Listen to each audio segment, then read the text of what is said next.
نحمده ونصلي على رسوله الكريم اما بعد فاعوذ بالله من الشيطان الرجيم بسم الله الرحمن الرحيم رب اشرح لي صدري ويسر لي امري واحلل عقدة من لساني يفقهوا قولي رب زدني علما اللهم فقهنا في الدين اللهم انا نسألك حبك وحب من يحبك والعمل الذي يبلغنا حبك اللہم ارزقنا اخلاص الہی آمین۔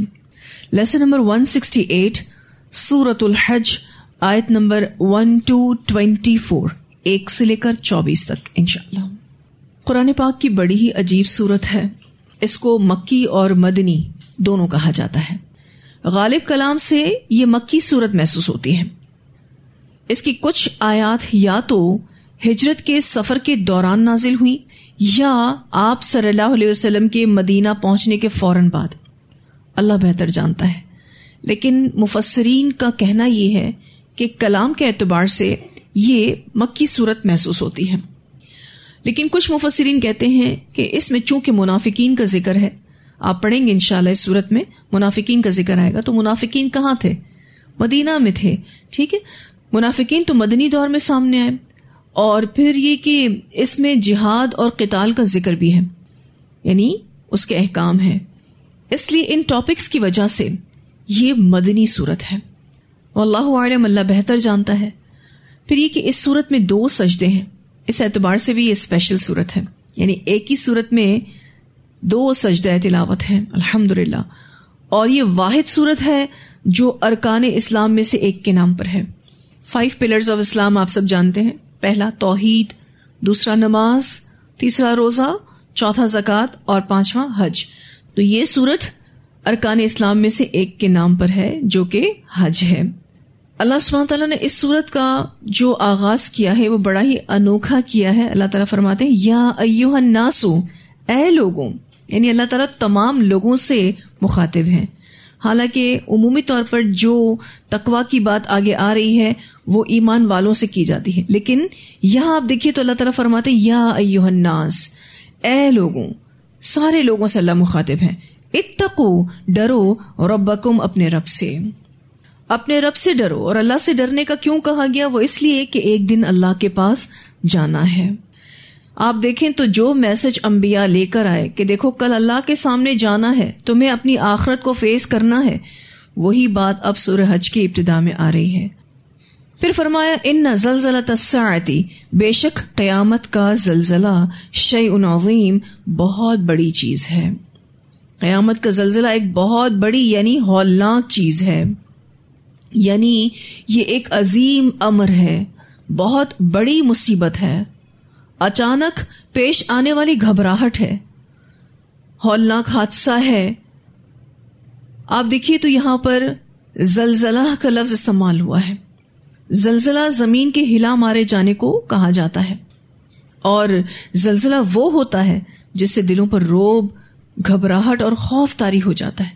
کبھی آپ نے کسی زلزلے کو ایکسپیرینس کیا ہو؟ ہلکا سا زلزلہ آتا ہے، آپ کو اگر فیل بھی ہو جاتا ہے، آپ کو لگے گا کہ آپ کا دل ایک دم ڈر گیا، خوف اور دہشت سے بھر گیا، اور اس زلزلے کا روب ہے۔ اللہ تعالیٰ فرماتے ہیں ان زلزلۃ الساعۃ شیء عظیم، بے شک قیامت کا زلزلہ بہت بڑی چیز ہے۔ اب سورۃ الحج میں پہل قیامت کا ذکر کیوں آیا؟ کیا مماثلت ہے حج اور قیامت میں؟ حالانکہ ایک سفر حج جو عبادت کے لیے آپ کر رہے ہوتے ہیں، اور اس نام پر ایک سورت دی گئی اور اس میں سب سے پہلے ذکر قیامت کا کیا گیا۔ اگر غور کیا جائے تو قیامت کا منظر اور دن حج کے دنوں میں بہت یاد آتے ہیں۔ وجہ گرمی ہے، چاہے جتنے بھی ٹھنڈے موسم میں حج ہو جائے، عرفہ کا دن گرم ہوتا ہے۔ اللہ سبحانہ تعالیٰ نے اس دن کی اسپیشلٹی میں گرمی بھی رکھی ہے، اور اسی وجہ سے لوگوں کو آزمایا جاتا ہے۔ تو قیامت کے دن بھی بہت گرمی ہوگی، سورج سوا نیزے کے فاصلے پر ہوگا، اور ہر شخص اپنے پسینے میں شرابور ہوگا، اور وہ پسینہ اس کو اس کے اعمال کے مطابق ہو رہا ہوگا۔ جس کے اعمال جتنے زیادہ برے ہوں گے وہ اتنا زیادہ پریشان ہوگا، اتنا زیادہ پسینے میں ہوگا۔ پھر یہ کہ لوگوں کا ہجوم، آپ دیکھیں تو حج میں لوگوں کا ہجوم ہوتا ہے اور قیامت کے دن بھی لوگوں کا ہجوم ہوگا۔ ابھی یہاں جو آپ حج کی عبادت دیکھتے ہیں تو کچھ ہی لوگ دنیا بھر میں سے حج کے لیے جاتے ہیں، سارے لوگ تو نہیں پہنچتے، لیکن پھر بھی کتنا رش ہوتا ہے۔ اس رش سے، اس ہجوم سے آپ کو یہ سمجھانا مقصود ہے کہ کل قیامت کا دن آئے گا، اس دن بھی اتنا ہی ہجوم ہوگا۔ مختلف قسم کے لوگوں کا ایکسپیرینس آپ کرتے ہیں۔ جب آپ حج میں جاتے ہیں تو آپ دنیا بھر سے آئے ہوئے لوگوں کو دیکھتے ہیں، ان کے کلچر کو دیکھتے ہیں۔ کل قیامت کے دن بھی ایسا ہی ہوگا کہ ہر طرح کے لوگ وہاں ہوں گے۔ یہ اور بات ہے کہ قیامت کے دن کیٹیگریز اعمال کے اعتبار سے بھی ہوں گی اور مرتبے کے اعتبار سے بھی ہوں گی، درجات کے اعتبار سے بھی ہوں گی، لیکن یہ کہ مختلف طرح کے لوگ کل قیامت کے دن نظر آئیں گے۔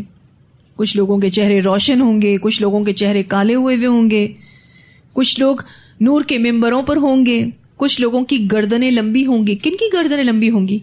مؤذن کی، اذان دینے والے کی گردن لمبی ہوگی، یعنی ہائی لائٹڈ لوگ ہوں گے۔ امت مسلمہ کے اعضاء وضو کی وجہ سے چمک رہے ہوں گے، یعنی کچھ گروپس آپ دیکھیں گے اور جو تعلیمات آپ نے حاصل کی ہیں اس اعتبار سے آپ فیل کر رہے ہوں گے۔ جیسے حج پہ لوگ جاتے ہیں تو لوگ ان کے انداز سے پہچان لیتے ہیں کہ یہ افریقہ سے ہیں، یہ ایران سے ہیں، یہ مصر سے ہیں، گیٹ اپ سے لوگ پہچانتے ہیں۔ قیامت کا دن بھی ایسا ہی کچھ ہوگا۔ پھر آپ دیکھیے کہ حج میں تھکاوٹ ہوتی ہے، حالانکہ 5 دن کی یہ عبادت ہوتی ہے جس میں آپ ایک جگہ سے دوسری جگہ جا رہے ہوتے ہیں، لیکن بڑی تھکاوٹ ہوتی ہے۔ قیامت کا دن بھی بڑا ہی تھکا دینے والا ہوگا۔ حج تو 5 دن کا ہوتا ہے، لیکن قیامت کا دن 50,000 سال کے برابر ہے۔ آپ اس کو سوچیں تو ذرا، 50 صدیوں کے برابر ایک دن، کتنی تھکن ہوگی لوگوں کو، کتنی گھبراہٹ ہوگی۔ اور آپ دیکھیے کہ لوگ اتنے بیزار ہوں گے کل قیامت کے دن کی طوالت کے اعتبار سے کہ وہ اللہ تعالیٰ سے یہ دعا کریں گے کہ یا اللہ اس دن کو ختم کر دے، بے شک اگر ہمیں جہنم میں ڈالنا ہے تو ڈال دینا، اعوذ باللہ۔ یعنی وہ جہنم میں جانا پسند کریں گے، اس دن کی سختی ایسی ہوگی۔ پھر یہ کہ کپڑے خاک آلود ہوں گے۔ قیامت کے دن تو ہر شخص برہنہ آئے گا، جسم پہ ایک کپڑا نہیں ہوگا، یعنی حال برے ہوں گے۔ حج میں بھی ایسا ہی ہوتا ہے کہ کپڑے خاک آلود ہو جاتے ہیں، یعنی جو احرام ہوتا ہے وہ مٹی سے بھر جاتا ہے، میلا ہو جاتا ہے، اور بالکل اسی طرح سے بدحال حالت میں لوگ قیامت کے دن بھی آئیں گے۔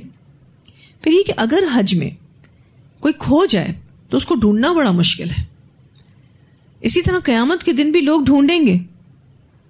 آپ کو بتایا نا کہ اپنی شفاعت کے لیے لوگ ڈھونڈیں گے۔ سب سے پہلے حضرت آدم علیہ السلام کے پاس جائیں گے، ظاہر ہے وہ ہمارے باپ ہیں، ان کے پاس جائیں گے، اور پھر اسی طرح سے مختلف انبیاء کے پاس جاتے جاتے جاتے جاتے ایٹ دی اینڈ رسول اللہ صلی اللہ علیہ وسلم کے پاس پہنچیں گے۔ تو قیامت کے دن بھی اتنا ہی رش ہوگا، اتنا ہی ہجوم ہوگا، لوگوں کو ڈھونڈنا مشکل ہوگا۔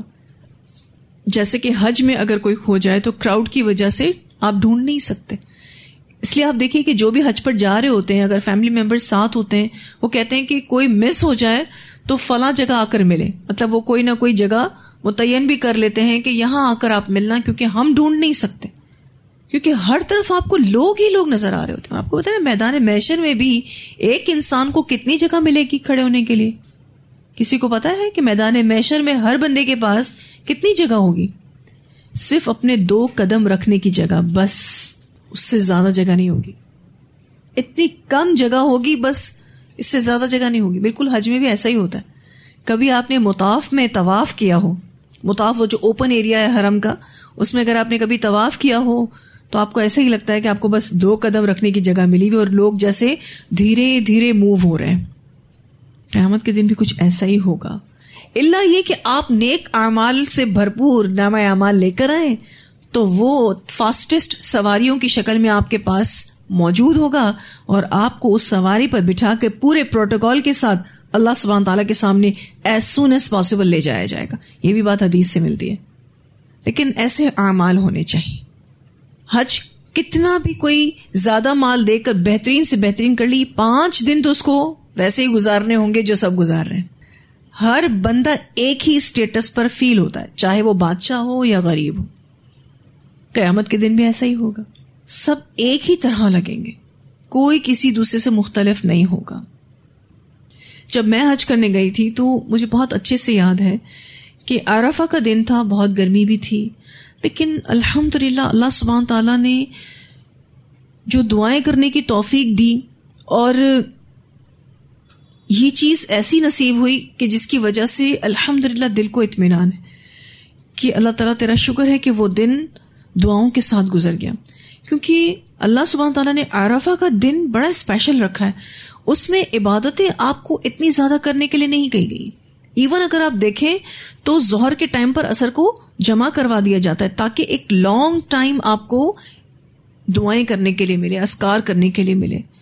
اور پھر آپ دیکھیں کہ مغرب تک آپ کو ٹائم دیا جاتا ہے کہ آپ عرفہ میں کھڑے ہو کر اللہ کے حضور دعائیں کرتے رہیں، رجوع اللہ کرتے رہیں، توبہ استغفار کرتے رہیں اور اپنے آپ کو معاف کروا کے جائیں بس یہاں سے. اور پھر مغرب کی نماز بھی عرفہ کے میدان میں نہیں رکھی گئی اور وہ مزدلفہ میں جا کر عشاء کے ساتھ جوائن کی گئی ہے تاکہ ایک لانگ ٹائم پیریڈ جو ہے وہ حاجی کو ملے اور وہ اللہ تعالیٰ سے مناجات کر سکے. یہی کچھ کل قیامت کے دن بھی ہوگا. لوگ اللہ تعالیٰ سے معافی مانگ رہے ہوں گے لیکن معافی نہیں ملے گی. جو کچھ کرنا ہے نا وہ اس دنیا کی زندگی میں کرنا ہے. حج ایک ایسی عبادت ہے جس سے دینی اور دنیاوی دونوں فوائد حاصل ہوتے ہیں. دنیاوی فوائد کے بارے میں تو ہم سورۃ البقرہ میں بھی پڑھ چکے ہیں. دینی فوائد کے اعتبار سے بھی ہم نے الحمدللہ اس کے بارے میں پڑھا ہے کہ ظاہر ہے بہت سارے مسلمان ایک جگہ اکٹھے ہو رہے ہوتے ہیں تو پوری دنیا کو میسج ملتا ہے مسلمانوں کے اتحاد کا اور توحید کا میسج ملتا ہے الحمدللہ. پھر آپ دیکھیے کہ جو بھی حج کرنے والا ہوتا ہے وہ اپنے گھر کو چھوڑتا ہے، اپنی تمام ایکٹیویٹیز کو، اپنی مصروفیات کو چھوڑتا ہے اور اللہ کے گھر لمبا سفر طے کر کر آتا ہے. الحمدللہ اتنی بہترین یہ عبادت ہے. حج ایسی عبادت ہے جس میں آپ لازمی طور پر رجوع اللہ کرتے ہیں. بہت سارے لوگوں کی زندگیاں حج کرنے کے بعد بدل جاتی ہیں. اب سورۃ الحج میں قیامت کا ذکر ہے تو جب قیامت کا ذکر پڑھیں گے تو آپ کی زندگی بدلے گی، آپ رجوع اللہ کریں گے. پھر یہ کہ حج کے سفر سے آپ کو توکل علی اللہ کی کیفیات بھی بہت فیل ہوتی ہیں. اور قیامت بھی ایک ایسا ہی موضوع ہے کہ جب آپ نے اس کو ان ڈیپتھ پڑھا تو آپ اللہ پر بھروسہ ضرور بضرور کریں گے. پھر یہ کہ آج تو کچھ ہی لوگ حج کی سعادت حاصل کرنے کے لیے جاتے ہیں لیکن کل قیامت کے دن تو سبھی کھڑے ہوں گے اللہ کے حضور. یہ سفر جو حج کا سفر ہوتا ہے وہ توحید کا سبق دیتا ہے اور اسی طرح سے مرکز پر فوکس کرنے کا سبق دیتا ہے. یہی دو چیزیں اگر ہم نے اپنا لی تو انشاءاللہ ہماری آخرت اچھی ہوگی. 5 دن کے سفر پر لوگ جاتے ہیں لیکن تیاری کتنی کرتے ہیں؟ تو سورۃ الحج میں قیامت کا ذکر کیا میسج دے رہا ہے کہ آخرت کے لیے بھی آپ کو تیاری کرنی ہی پڑے گی، ادروائز پھر آخرت خطرے میں ہے. میں اس پر غور و فکر کر رہی تھی کہ 50 صدیوں کے برابر یعنی 50,000 سال کے برابر جو قیامت کا دن ہے، مومنین کو اللہ سبحانہ تعالیٰ ایک نماز سے دوسری نماز کے ٹائم پیریڈ جتنا فیل کروائے گا. یعنی کچھ لوگ بہت ہائیلی اعمال میں آگے ہوں گے، نیک عمل میں آگے ہوں گے. ہو سکتا ہے جو کم از کم 2 نمازوں کا وقفہ ہے، جیسے کہ آپ دیکھیں عصر اور مغرب کے ٹائم کا جو وقفہ ہے وہ بہت مختصر ہے، ہو سکتا ہے ان کو وہ ملے کہ ان کو قیامت کا دن اتنا چھوٹا محسوس ہوگا. اور کچھ لوگ نیک اعمال میں تو آگے ہوں لیکن پھر بھی اتنے نہ ہو تو ان کو فجر سے ظہر کا جو ٹائم پیریڈ تھوڑا بڑا ہے اتنا محسوس ہو. تو اللہ سبحانہ تعالیٰ نے جو کہا ہے کہ مومنین کو ایک نماز سے دوسرے نماز کے وقفے کے برابر قیامت کا دن محسوس ہوگا، تو سوچیں کتنی بڑی بلیسنگ ہے. انتظار کی جو تکلیف ہے نا بہت زیادہ پریشان کن ہے. ہم نے سورۃ الاعراف میں اعراف والوں کا انتظار پڑھا تھا، جو ان کا رزلٹ ہے وہ پوسٹ پون کر دیا گیا اور ان کو امید بھی ہے کہ وہ جنت میں جائیں گے، لیکن انتظار کی گھڑیاں ختم ہونے کو ہی نہیں دے رہی. انتظار کرنا کوئی آسان چیز نہیں ہے.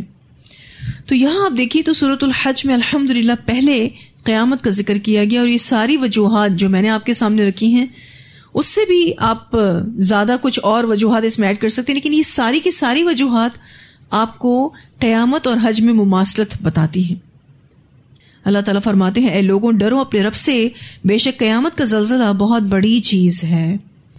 یوم ترونہا، جس دن تم دیکھو گے اس کو، تذہل بھول جائے گی کل مرضعۃ ہر دودھ پلانے والی. مرضعۃ کا جو لفظ ہے سے مراد وہ ماں جو دودھ پلا رہی ہو.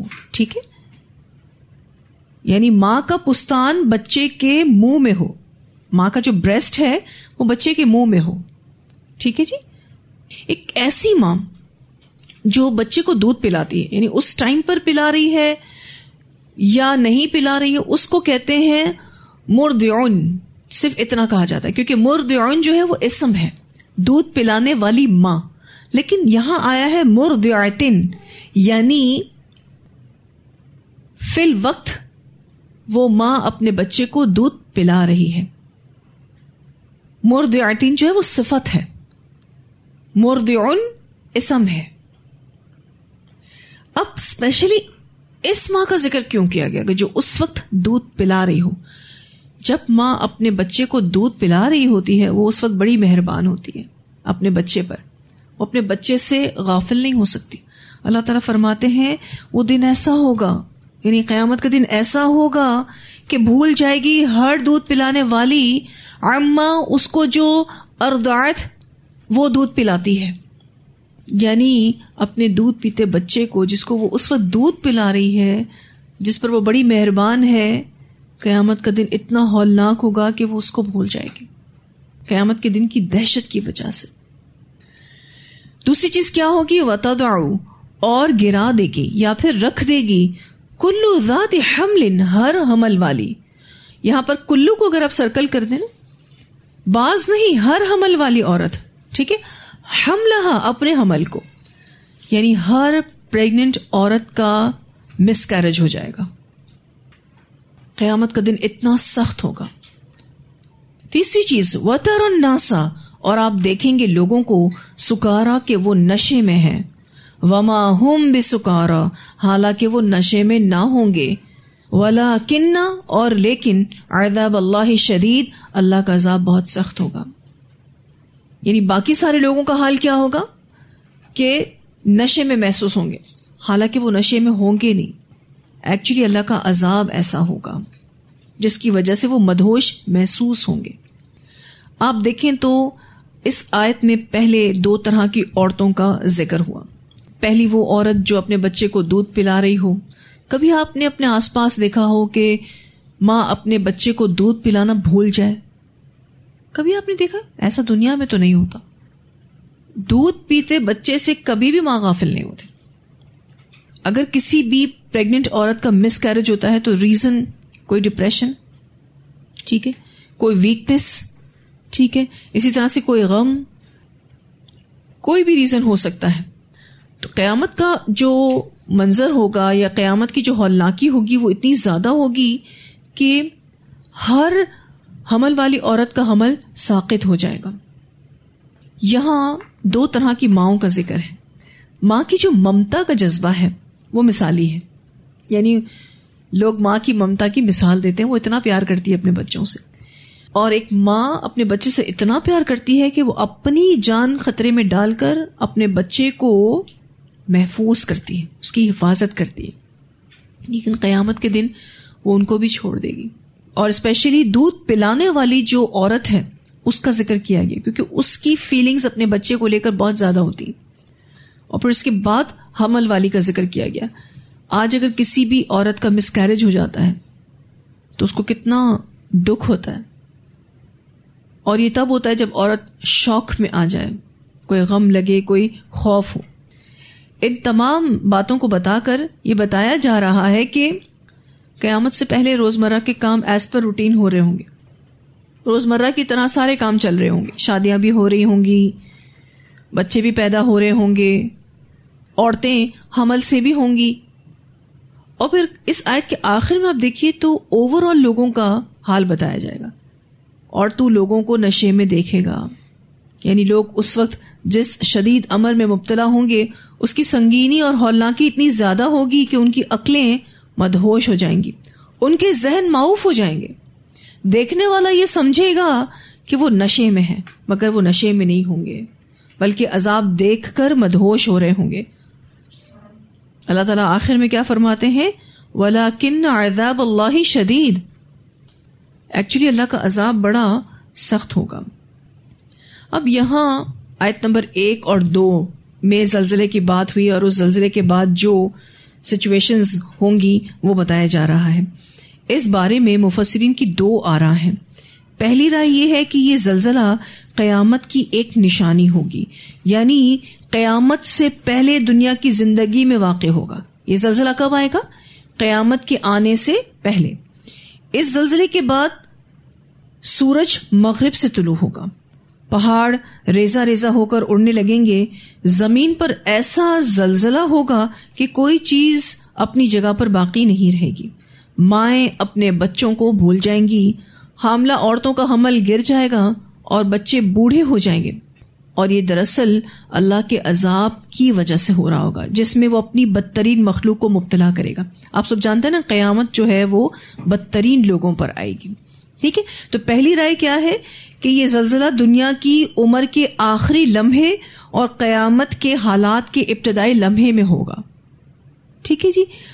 دوسری رائے مفسرین کی یہ ہے کہ اس سے مراد وہ خوف و ہراس ہے، وہ پریشانی ہے جو قیامت کے دن لوگوں کو قبروں سے نکلنے کے بعد میدان محشر میں لاحق ہوگی. یعنی ہولناکیاں، زلزلے، خوفناک باتیں اور مصیبتیں قیامت کے دن اس وقت پیش آئیں گی جب لوگ اپنی قبروں سے نکلیں گے. پہلی رائے میں کیا تھا کہ قیامت سے پہلے یہ زلزلہ آئے گا، اور دوسری رائے میں کیا ہے کہ لوگ جیسے ہی اپنی قبروں سے نکلیں گے تب یہ ٹینشن لوگ اٹھائیں گے. پہلی رائے کے لیے تو سورۃ الحج کی یہ آیات ہیں، ٹھیک ہے، اور دوسری رائے کے لیے مفسرین احادیث بیان کرتے ہیں.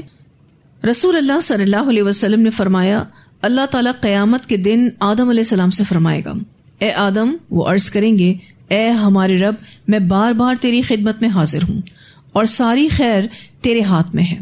پھر اللہ انہیں حکم دے گا کہ اپنی اولاد میں سے دوزخ والوں کا جتھا نکالو. وہ عرض کریں گے، اے اللہ، دوزخ کا جتھا کتنا نکالوں، یعنی کتنے لوگوں کو الگ کروں؟ حکم ہوگا ہر 1000 آدمیوں میں سے 999. وہ ایسا سخت وقت ہوگا کہ بچہ بوڑھا ہو جائے گا. اور وَتَضَعُ كُلُّ ذَاتِ حَمْلٍ حَمْلَهَا وَتَرَى النَّاسَ سُكَارَى وَمَا هُمْ بِسُكَارَى وَلَكِنَّ عَذَابَ اللَّهِ شَدِيدٌ. یہ وہی آیت ہے جو سورۃ الحج کے بھی ہم پڑھ رہے ہیں. صحابہ کرام پر یہ حدیث بڑی گراں گزری. انہوں نے کہا، اے اللہ کے رسول صلی اللہ علیہ وسلم، وہ ایک خوش نصیب ہم میں سے کون ہوگا جو 1000 میں سے ایک بچے گا، باقی سارے 999 جہنم میں چلے جائیں گے، وہ ایک خوش نصیب کون ہوگا؟ تو رسول اللہ صلی اللہ علیہ وسلم نے فرمایا، خوش ہو جاؤ، یاجوج ماجوج میں سے 999 ہوں گے اور تم میں سے ایک. تم لوگوں کے مقابلے میں اس طرح ہوگے جیسے سفید رنگ کے بیل کے پہلو میں ایک سیاہ بال ہو. سفید رنگ کا بیل ہو اور اس میں ایک سیاہ بال ہو، جیسے سیاہ رنگ کے بیل کے پہلو میں ایک سفید بال ہو. یعنی ایک کالا بیل ہے اور اس کے پہلو میں ایک سفید بال ہے. یعنی اگزامپل سے آپ صلی اللہ علیہ وسلم نے یہ بات سمجھائی. مجھے امید ہے کہ تم اہل جنت میں سے 1/4 ہوگے. یہ سن کر ہم نے اللہ اکبر کہا. پھر آپ صلی اللہ علیہ وسلم نے فرمایا، تم اہل جنت میں سے 1/3 ہوگے. ہم نے اللہ اکبر کہا. آپ صلی اللہ علیہ وسلم نے پھر فرمایا کہ تم اہل جنت کے نصف کے برابر ہوگے. تو ہم نے اللہ اکبر کہا. اسے بخاری نے روایت کیا ہے. اب آپ دیکھیے تو اس حدیث میں کیا پتہ چلتا ہے کہ یہ قیامت کے بعد ہوگا. جس زلزلے کی بات ہو رہی ہے، جس ٹینشن کی بات ہو رہی ہے کہ جس میں یہ ساری کیفیات ہوں گی کہ دودھ پلانے والی ماں اپنے دودھ پیتے بچے کو بھول جائے گی، ہر حمل والی کا حمل ساکت ہو جائے گا، ہر بندہ مدہوش نظر آ رہا ہوگا، تو یہ اس وقت ہوگا. پہلی رائے بھی بے وزن نہیں ہے کیونکہ اس کے سپورٹ پر سورۃ الحج کی آیات ہیں، اور دوسری رائے کے سپورٹ پر بخاری کی یہ روایت ہے جو کہ بالکل آتھینٹک ہے. اسی لیے مفسرین تطبیق یہ نکالتے ہیں کہ یہ ہولناکی کی کیفیت دونوں موقعوں پر ہی ہوگی، اس لیے دونوں ہی اوپینین صحیح ہو سکتے ہیں کیونکہ دونوں موقعوں پر لوگوں کی کیفیت ایسی ہوگی جیسی اس آیت میں اور بخاری کی روایت میں بیان کی گئی ہے. تو دونوں اوپینینز کلیئر ہیں. پہلا اوپینین کیا ہے کہ یہ سب کچھ قیامت سے پہلے ہوگا. جہاں یہ آیت سپورٹ کرتی ہے وہاں بہت ساری احادیث اس بات کا سپورٹ کرتی ہیں کہ جی زلزلہ آئے گا، ہر چیز تہس نہس ہو جائے گی اور یہ زمین پھٹ جائے گی، اور پھر اللہ سبحانہ تعالیٰ قیامت کو برپا کریں گے، پہاڑ ریزہ ریزہ ہو جائیں گے. یہ ساری چیزیں جو ہیں وہ الحمدللہ قرآن پاک میں موجود ہیں. لیکن دوسری رائے یہ ہے کہ یہ قیامت کے دن لوگوں کے قبروں کے نکلنے کے بعد ہوگا، اور بخاری کی روایت میں نے آپ کے سامنے رکھتی. واللہ اعلم، اللہ تعالیٰ بہتر جانتے ہیں. پھر یہ کہ ایک روایت ہم نے پڑھی تھی بخاری کی، جس میں نبی اکرم صلی اللہ علیہ وسلم نے یہ بتایا تھا کہ قیامت کے دن لوگ ننگے بدن، ننگے پاؤں اور بغیر ختنہ کے جمع کیے جائیں گے. تو حضرت عائشہ نے پوچھا تھا کہ اللہ کے رسول صلی اللہ علیہ وسلم، لوگ ایک دوسرے کو دیکھیں گے نہیں، یہ کیسی حالت میں لوگ اٹھیں گے؟ تو آپ صلی اللہ علیہ وسلم نے کیا جواب دیا کہ وہ ایسا سخت معاملہ ہوگا کہ کوئی اس کا خیال بھی نہیں کر سکے گا. کسی کو اس چیز کی ٹینشن نہیں ہوگی کہ آیا کسی نے کپڑے پہنے ہیں یا نہیں پہنے ہیں. لوگ یہ چیز تو سوچیں گے ہی نہیں. آج بھی آپ دیکھیے کہ کوئی زلزلہ آتا ہے اور بڑا خطرناک زلزلہ آتا ہے کہ جس میں پورے اپارٹمنٹس بھی ہلنا شروع ہو جاتے ہیں، چیزیں گرنا شروع ہو جاتی ہیں، تو لوگ جس بھی حالت میں ہوتے ہیں بھاگتے ہیں، نکلتے ہیں. کون دیکھتا ہے اس وقت کہ دوپٹہ پہنا ہے نہیں پہنا ہے، کپڑے کون سے ہیں، کیا چیز اٹھائیے نہیں اٹھائیے، کوئی نہیں دیکھتا. تو یہ زلزلہ ایسا ہوگا، یہ تو قیامت کا پھر زلزلہ ہے کہ جس میں ہر چیز ختم کر دی جائے گی. پھر اللہ سبحانہ تعالیٰ فرماتے ہیں وَمِنَ النَّاسِ، اور لوگوں میں سے کوئی مَن یُجَادِلُ، جو جھگڑتا ہے فی اللہ، اللہ کے بارے میں. یعنی لوگوں کو تو اس بات پر فوکس کرنا چاہیے کہ وہ اپنی آخرت کو کیسے بنا رہے ہیں، اپنی آخرت کی فکر کرنی چاہیے، اپنے اعمال پر فوکس ہونا چاہیے. اس کے برعکس لوگ کیا کر رہے ہیں کہ لوگ اللہ کے معاملے میں جھگڑتے ہیں. اور پھر سونے پر سہاگا یہ کہ بغیر علم، علم کے بغیر، علم نہیں ہے، علم کے بغیر جھگڑ رہے ہیں، اللہ کے معاملے میں غیر سنجیدہ ہیں. اللہ کے بارے میں جھگڑنا کیا ہے؟ وہ یہ کہتے ہیں کہ کون اٹھائے گا کل قیامت کے دن ان بوسیدہ ہڈیوں کو. پھر وہ اللہ کے کاموں پر، قدرتوں پر اور کمالات پر جھگڑتے ہیں. ایون آپ دیکھیے کہ دینی عام احکامات جو ہوتے ہیں اس پر بھی لوگ جھگڑتے ہیں، بحث کرتے ہیں. ایکچولی لوگ بڑی حقیقتوں کو سمجھنا ہی نہیں چاہتے. اللہ سبحانہ تعالیٰ فرماتے ہیں لوگوں کا حال یہ ہے کہ لوگ اللہ کے بارے میں جھگڑتے ہیں. وَيَتَّبِعُ، اور پیروی کرتا ہے، کُلَّ شَیْطَانٍ مَرِیدٍ، ہر شیطان کی سرکش. یعنی ایسا شخص پھر پیروی کر رہا ہے ہر سرکش شیطان کی. شیطان تو ویسے بھی سرکش ہے، لیکن اس کی سرکشی کو تاکید کے ساتھ بتانے کے لیے مرید کا لفظ آیا ہے. مرید کہتے ہیں ایسا درخت جس میں پتا نہ ہو. مراد ایسا شیطان جس میں خیر نہ ہو. اچھا، کوئی بھی شیطان ایسا نہیں ہے جس میں خیر ہو، ٹھیک ہے، لیکن صرف اور صرف اس بات کی جو سینسٹیوٹی ہے اس کو واضح کرنے کے لیے ایسا کہا گیا کہ جو جھگڑنے والا شخص ہے وہ سرکش شیطان کی پیروی کر رہا ہے. کتب علیہ، لکھ دیا گیا اس پر، انہ، کہ بے شک وہ، من تولاہ، جو اس کو دوست بنائے گا. ہو کی ضمیر شیطان کی طرف جا رہی ہے.